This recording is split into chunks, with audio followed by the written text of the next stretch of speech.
पुणे बंगळुरू महामार्गावरून कंटेनरमधून गुटख्याची अवैध वाहतूक होणार असल्याची माहिती पेठवडगाव पोलिसांना मिळाली होती।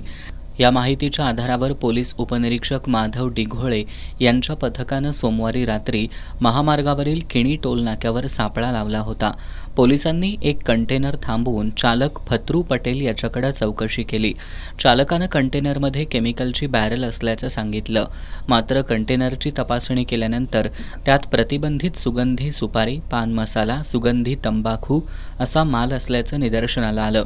त्यानंतर पोलिसांनी हा कंटेनर ताब्यात घेत जिल्हा अन्न आणि औषध प्रशासनाला याची माहिती दिली।